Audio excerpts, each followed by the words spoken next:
it is Sunshine Week, started by a group of newspaper editors in Florida. Sunshine Week is dedicated to highlighting the importance of open public records and government transparency. Here in Massachusetts, that's something we could use a lot more of, according to the leaders of the progressive nonprofit Act en Masse, who argue in a CommonWealth Beacon op-ed that 2023 was a bad year for good governance on Beacon Hill. Act en Masse Executive Director Erin Leahy joins me now, along with Justin Silverman. He's the Executive Director of the New England First Amendment Coalition. Thank you both for being here. Erin, let me ask you why you came to the conclusion that 2023 was a bad year for good governance here in Massachusetts. So we already have a pretty bad reputation as being one of the least transparent legislatures in the country. But I think 2023 was kind of a banner year for that.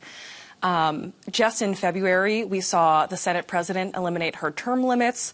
We saw the House dismiss an amendment that would have made committee votes public without even having a public vote. Right. And we're also seeing the legislature take fewer and fewer roll call votes, fewer votes on the record compared to previous years.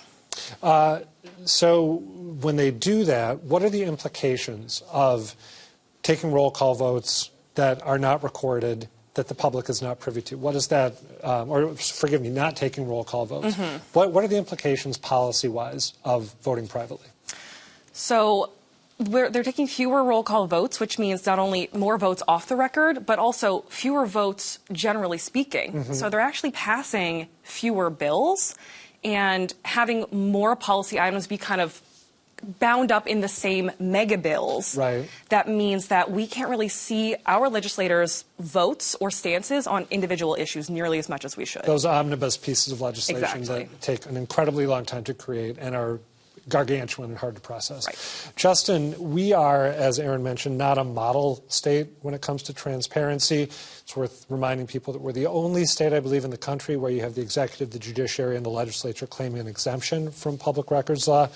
I'm interested in your take on the bygone year. Was 2023 more of the same? Was it worse than most years tend to be? Or was it maybe, it's possible you think it was better than Erin actually thinks it was. What's your take? Wasn't better. It's Okay. certainly par for the course. Those concerns, those major concerns still exist. You still have the governor, judiciary, legislature all claiming exemption. You still have a very weak public records law that makes it difficult for not just journalists, but all of us to get information, documents about government. So it's more of the same. I will say there's one exception to that, and that's with the open meeting law. On a local level, we've seen a number of local municipalities, small towns use hybrid meetings, giving hybrid access to their meetings, meaning meeting online as well as in person, and really showing that this is something that we should be doing statewide. In fact, there's legislation that is currently being considered that would make that a requirement, and we're already seeing that done in a number of places throughout the state. But correct me if I'm wrong here, that's not the direction that Governor Reilly is suggesting going in, right? Correct, and that's a major concern. She has a Municipal Empowerment Act, proposes a lot of things, but one thing in particular that she proposes is allowing municipalities to have full discretion as to whether or not they meet online or in person. And really the most equitable way to move forward is to provide both forms of access to everyone. And like I said, many towns and municipalities are already doing this, showing that it can be done. But we need to make it a requirement, make it consistent throughout the state. Who gets left out if you don't take a hybrid approach? Anyone who might be working odd hours, have family commitments, may not be able to travel. I mean, there's large communities of people throughout the entire state that quite simply can't meet in person or must meet in person to get that kind of face-to-face time that is so important to have with your representatives. Erin, I want to get back to the question of practical consequences. I kind of jumped the gun. I was going to wait to ask you about it until you'd given your first answer, and I went ahead and started tiptoeing in that direction a little too quickly. When you and I talked earlier this week, you suggested that there are certain pieces of legislation that would pass, that would be law, if we were more transparent here in Massachusetts, that have been languishing because we're not. What are they?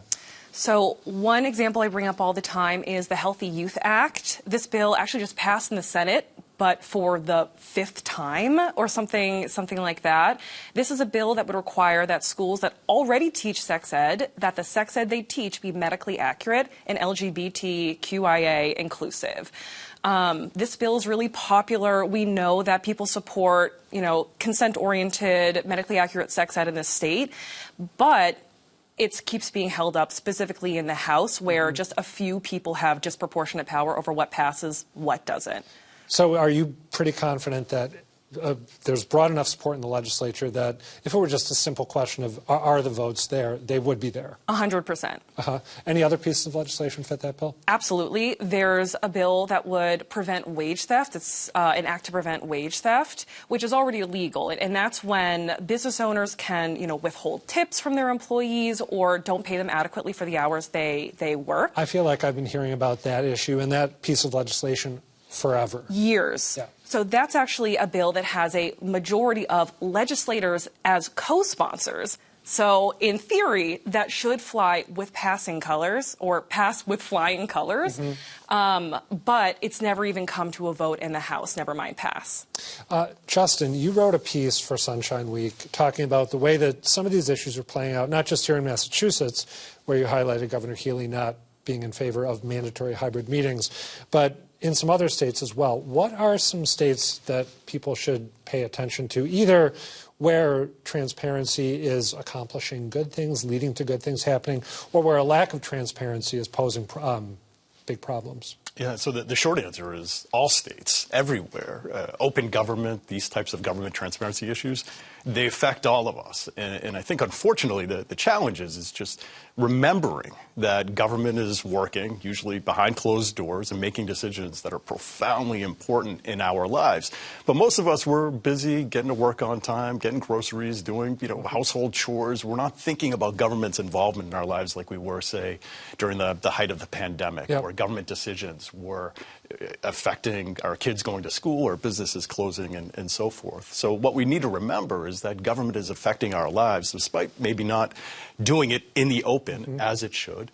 And we need these kinds of transparency laws that tell us really important things about what government's doing. And we're seeing this play out. You asked what states. The first one that comes to mind outside of Massachusetts is Rhode Island. Rhode Island right now is dealing with a major transportation headache with the Washington Bridge that was now just reported is going to have to be rebuilt over the next several years. But there are a lot of really important questions about, well, how did the bridge get to the state that it's in? Who's responsible? And that's such a basic function of government, right? It is, absolutely. One of the most basic, yes, absolutely, that kind of infrastructure. But the Rhode Island governor is charging a whole bunch of money, right, when people try to get public records involving the bridge? Yeah, there are two news organizations that requested a number of records going back to the most recent inspections of the bridge. And they were charged thousands of dollars for these records. And they made the appeal to the Attorney General. And essentially what the Attorney General said is, well, under that public records law, you can be charged thousands of dollars. You don't have to be, and in the interest of transparency, you certainly shouldn't be. But it's just another reminder of the need for these kind of strong public record laws and getting the information that's required in this case. Erin, there is a piece of legislation that Act on Mass is supporting. There are other organizations and individuals supporting it that could change the way this all plays out on Beacon Hill. Can you describe this legislation? Sure. So it's called the Sunlight Act. It's filed by Senator Jamie Eldridge, who's been a transparency champion for years. And there's basically 4 things it would do. It would make committee votes public, which is not the case, sadly, in the legislature now. It would make written testimony submitted to committees publicly available. It would make committee hearings scheduled at least a week in advance to give more people time to access, their government and give their input.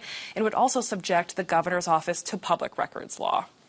Is that something that is likely to pass? I mean, I wonder, as you describe this, given that the legislature says they're exempt from public records law, I would think they might be a little leery of saying the governor should be subjected to public records law because it might create or reinforce a similar expectation when it comes to them. What are the prospects of passage? Well, the good news is the Senate is actually already on record in support of the first 3 of those 4 reforms in their proposals for the Senate and joint rules every 2 years. It's currently in the Senate, which means that I think it actually has decent prospects of passing. With the public records law for the governor, could be a little bit thornier, but given that we're one of only 2 states that doesn't already subject the governor's office to public records law, I think there's a really strong case to be made that we should. All right. Erin Leahy, Justin Silverman, thank you both. Appreciate it.